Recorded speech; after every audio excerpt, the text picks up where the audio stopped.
मैं मुशाहिद साहब को और ऑडियंस को इंडिया का जो रिएक्शन, अगर हमने एक न्यूज़ स्टोरी की आपको मुख्तसरन 25-30 सेकंड की दिखानी हो तो मैं आपको एक न्यूज़ स्टोरी दिखा के आपको बताता हूं कि इंडिया ने इसको इंडिया में कैसी हलचल मची है। दिखा दें। इजरायली अखबार है यरूशलेम पोस्ट, उन्होंने लिखा है कि इस मुआहदे के बाद भारत के लिए दहशतगर्दी के खिलाफ पाकिस्तान पे कार्रवाई करना मुश्किल हो सकती है। अप्रैल 2025 में पहलगाम हमले के बाद भारत ने इंडस वाटर ट्रीटी रोक दी और ऑपरेशन सिंदूर शुरू किया। इस मुआहदे के बाद पाकिस्तान के खिलाफ किसी भी हमले को सऊदी अरब के खिलाफ जारियत के तौर पर पेश किया जा सकता है।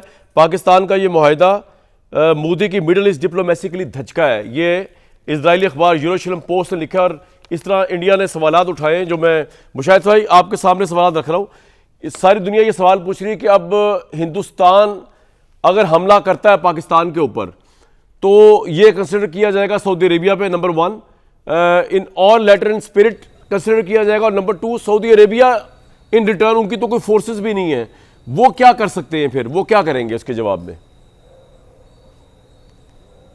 देखें जी, जब दो एलाइज इकट्ठे होते हैं तो ज़रूरी नहीं कि हर एक ने लड़ाई करनी है। अगर हम तो इंडिया को फेस कर चुके हैं और इंडिया को हरा भी चुके हैं। अगर खुदा न खास्ता इंडिया ऐसी कोशिश करे, जिसका मेरा ख्याल में इम्कान नहीं है, क्योंकि एक दफ़ा अच्छी फेंटी पड़ चुकी है और सबक सिखा दिया है हमने उनको मई में, लेकिन ऐसा हुआ तो सऊदी अरेबिया उनका अपना तेल बंद कर देगा।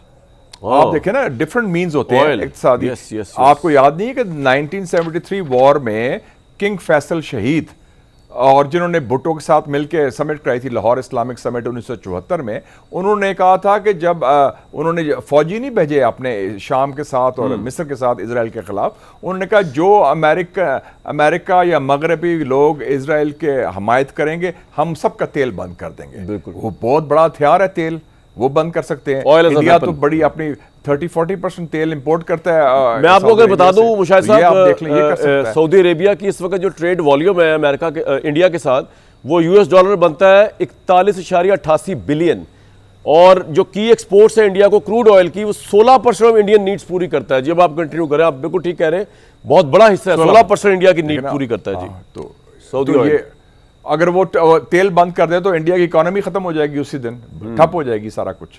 ये ऐसा करेंगे ना, जरूरी नहीं कि फौजी भेजेंगे लड़ने के लिए, और सफारती सतह पर भी कंटेमिनेशन हो सकती है। और आपको लगता है नरेंद्र मोदी इस वक्त क्या सोच रहे होंगे? मतलब उनका तो सारा अपसेट डाउन ही हो गया मेरा प्लान जो है जिंदगी में, जो उन्होंने सोचा था वॉर मॉन्गर बन के।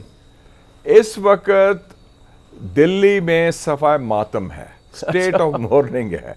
उनको तो गश पड़ गया कि हुआ क्या है ये सारा, उनकी तो काया पलट गई है।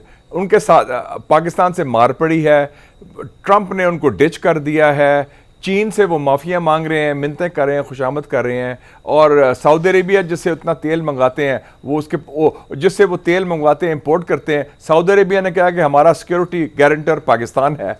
तो ये तो बहुत तकलीफ दे बात है ना। मोदी की तो सारी सियासी मौत समझे ना, it's collapse of all his foreign policy, और उसकी जो भी पाकिस्तान दुश्मनी की पॉलिसी थी वो चिकनाचूर हो गई है। मुशाहिद साहब, ये सऊदी पाकिस्तानी एक जो हिस्टोरिक ब्रदरहुड है, ये उसकी वजह से है या ये वो तो वजह होगी, लेकिन क्या ये इतना भी एक्सटेंड हो सकता है कि मुस्लिम कंट्रीज मजीद इसमें आ जाए? सारे मुस्लिम कंट्रीज ही अब तो शाकी हैं अमेरिका से, जिसमें कतर भी है, दूसरे भी हैं, और उनको खतरा भी है इसराइल से।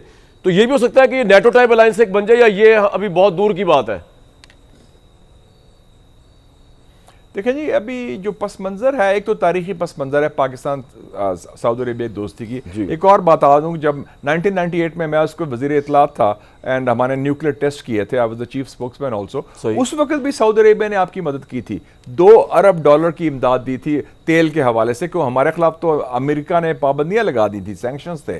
तो सऊदी अरेबिया हर मौके पर 71 के बाद भी भुट्टो साहब के साथ मिलकर इस्लामिक समिट कराई लाहौर में, फिर इधर भी किया, फिर अफगान वॉर में भी किया, फिर अब भी जो मैंने बताया इसका जो सपोर्ट किया उन्होंने रिसेंटली भी, तो सारा कुछ वो मिलके वो। लेकिन इस वक्त हालात थोड़ा मुख्तलिफ है। इस पस मंज़र में 2025 एज वी स्पीक कामरान साहब सर, पूरा खित्ता हिला हुआ है, जंगें चल रही हैं, हिंदुस्तान ने पाकिस्तान पर हमला किया इजराइल की आशीर्वाद के साथ, इजराइल ने ईरान पर हमला किया इंडिया की आशीर्वाद के साथ, फिर इजराइल ने हमला किया कतर पर, फिर वो सारा खित्ता हिला हुआ है और इजराइल जेनोसाइड कर रहा है फ़लस्तीन पर, और सब देख रहे हैं कि उसमें कोई रोक नहीं रहा उनको, और इजराइल जो चाहता है वो कर लेता है। तो उसमें कोई रुकावट तो पड़नी पड़ेगी। तो अब दोहा समिट में भी कोई पुख्ता फैसला नहीं हो सका, तो अब उन्होंने कहा कि बेहतर है कि हम ऐसे लोगों से इत्तेहाद करें, एक बुनियाद रखें। तो जो आपने बात की वो जरा अभी दूर की बात है, अभी इतना नहीं है, लेकिन लोगों को नए पहली दफा एक स्ट्रेटेजिक ऑप्शन मिल गया है सर। लेकिन अमेरिका के लिए ऑप्शन पाकिस्तान, ये अच्छा आपने बताया का ऑप्शन है, बिल्कुल ठीक, मुस्लिम कंट्रीज को स्ट्रेटेजिक ऑप्शन मिल गया। अमेरिका और पाकिस्तान के ताल्लुकात इससे इफेक्ट नहीं होंगे कि अमेरिका जो कि इतना कोर रिलायंस था सऊदी अरेबिया का इन सो मेनी वेज, और अमेरिका के ताल्लुकात, तो अमेरिका जो पाकिस्तान के साथ भी ताल्लुकात अच्छे बनाने का ख्वाह है, पाकिस्तान को वो एज राइवल नहीं देखेगा या एज अपना जो बगल बचा है इजराइल, उसके मुकाबले में खतरा नहीं देखेगा। जब इजराइल खतरा समझेगा पाकिस्तान को, तो अमेरिका भी समझेगा। तो दो चीज़ें हो गई, एक तो कि सऊदी अरब की मोहब्बत या उसका बैलेंस शिफ्ट होना पाकिस्तान की तरफ, अमेरिका उसको कैसे लेगा, और एक अमेरिका के सबसे बड़े स्ट्रेटेजिक एसेट इजराइल के लिए पाकिस्तान की फोर्सेस का एक खतरे के तौर पे सऊदी अरब की हेल्प के तौर पे वहां पे आना। देखिए ना, अमेरिका के दो दोस्तों में दोस्ती बढ़ गई है।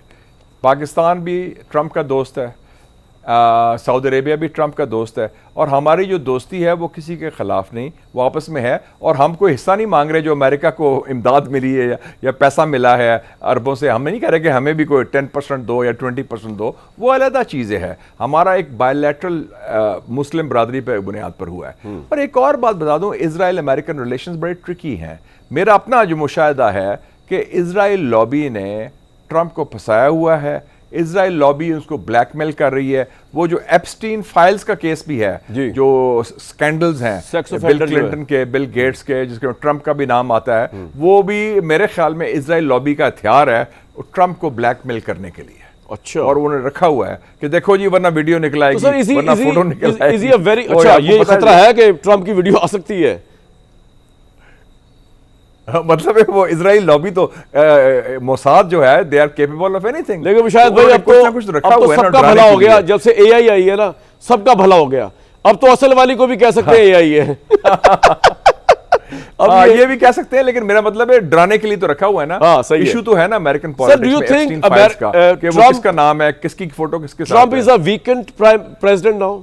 एक तो लास्ट टर्म चल रही है, फिर सऊदी अरब हाथ से निकल गया, मिडल ईस्ट हाथ से निकल रहा है, कोई बात सुनने को तैयार नहीं, उसकी कोई रिलाय करने को तैयार नहीं, सिवाय इजराइल के। इजराइल भी उसकी बात सुनने को तैयार नहीं है। तो is has he been weakened, और आप कहते हैं नहीं, इससे कोई फर्क नहीं पड़ता ट्रंप को, ट्रंप हिमसेल्फ। नहीं, ट्रंप हैज बीन वीकेंड। उसकी सबसे बड़ी गलती उसकी अपनी है कि उसने जो कहना था ना, कि कहता है कि अमेरिका फर्स्ट के बजाय उसने इजराइल फर्स्ट पॉलिसी बना दी है कि इजराइल को कुछ ना किया जाए, इजराइल को पैम्पर किया जाए, उसको रोका ना जाए। जो शुरू में रोकने की कोशिश की थी, मैं ख्याल उसमें डर गया ये। मैं तो समझता हूँ वो ब्लैकमेल हुआ है मेरे ख्याल के मुताबिक। एंड क्योंकि इजराइल लॉबी बड़ी ख़तरनाक लॉबी है, वो हर काम कर सकती है, तो उससे वो ज़रा खौफज़दा हो गया है, और उससे उसको नुकसान पहुंच रहा है। उसकी अपनी पॉपुलैरिटी भी कम हो रही है, और वो जो मुख्तलिफ महाज हैं खारजा पॉलिसी के, टैरिफ वॉर में फ़ेल हो गया है, पुतिन को कायल करने में फ़ेल हो गया है, और इजराइल की जाहरियत रोकने में फ़ेल हो गया है। और उसके नतीजे में आप देखें कि लोग कह रहे हैं यार ये तो फिर क्या बनेगा, हम अमेरिका पर इंसार ना करें, हम और ऑप्शन देखें। चाइना रशिया तो शायद बड़े खुश हो गए इस एग्रीमेंट से। ओवरऑल पोजीशन वीक हो रही है पाकिस्तान सऊदी अरेबिया का। चाइना रशिया तो क्या, वो मेरा ख्याल में वो बीडन रोड के लड्डू मांग रहे होंगे बेजिंग में और मॉस्को में इस वक्त। वो तो सेलिब्रेट कर रहे होंगे कि ये तो बड़ा